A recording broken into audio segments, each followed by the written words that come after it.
حضور اکرم صلی اللہ علیہ وسلم شب معراج میں بیت المقدس کی طرف جاتے ہوئے مصر کے قریب ایک مقام سے گزرے تو انہیں نہایت ہی اعلیٰ اور زبردست خوشبو آنے لگی۔ آپ صلی اللہ علیہ وآلہ وسلم نے حضرت جبریل علیہ السلام سے پوچھا کہ یہ خوشبو کیسی ہے؟ جواب ملا کہ فرعون کی بیٹی کی باندی مشاطہ اور اس کی اولاد کی قبر سے آ رہی ہے۔ پھر جبریل علیہ السلام نے اس کا قصہ واقعہ بیان کیا کہ مشاطہ فرعون کی بیٹی کی خادمہ تھی اور وہ خفیہ طور پر اسلام لا چکی تھی۔ ایک دن فرعون کی لڑکی کو کنگھی کرتے ہوئے اس کے ہاتھ سے اتفاقاً کنگھی گر پڑی۔ وہ اٹھانے لگی تو اس کی زبان سے بے ساختہ بسم اللہ نکل گیا۔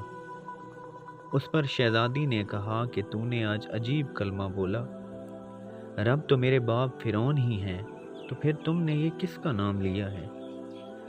اس نے جواب دیا، فرعون رب نہیں بلکہ رب وہ اللہ ہے جو مجھے اور تجھے اور خود فرعون کو روزی دیتا ہے۔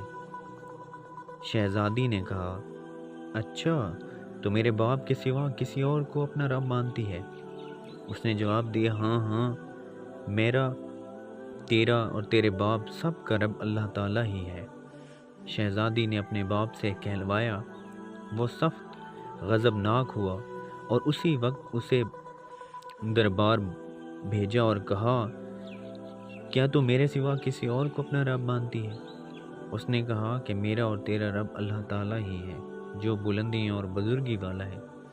فرعون نے اسی وقت حکم دیا کہ تانبے کی جو گائے بنی ہوئی ہے اس کو خوب تپایا جائے، اور جب بالکل آگ جیسی ہو جائے تو اس کے بچوں کو ایک ایک کر کے اس میں ڈال دیا جائے، آخر میں خود اسے بھی اس میں ڈال دیا جائے۔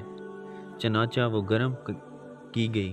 جب آگ جیسی ہو گئی تو حکم دیا کہ اس کے بچے کو ایک ایک کر کے اس میں ڈالنا شروع کرو۔ اس نے کہا، بادشاہ ایک درخواست میری منظور کرو، وہ یہ کہ میری اور میرے ان بچوں کی ہڈیاں ایک ہی جگہ ڈال دینا۔ اس نے کہا، اچھا تیرے کچھ حقوق ہمارے ذمہ ہیں، اس لیے یہ منظور ہے۔ اس کو دونوں بچیاں اس کی آنکھوں کے سامنے اس میں ڈال دی گئیں اور وہ فوراً جل کر راکھ ہو گئے۔ پھر سب سے چھوٹے کی باری آئی جو ماں کی چھاتی سے لگا ہوا دودھ پی رہا تھا۔ فرعون کے سپاہیوں نے اسے گھسیٹا تو اس نے ایک بندی کی آنکھوں تلے اندھیرا چھا گیا۔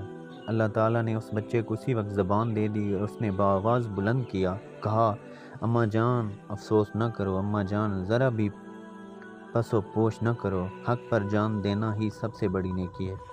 چنانچہ انہیں صبر آ گیا، اس بچے کو بھی آگ میں ڈال دیا گیا اور آخر میں ان کی ماں کو بھی اسے آگ میں جلا کر مار دیا۔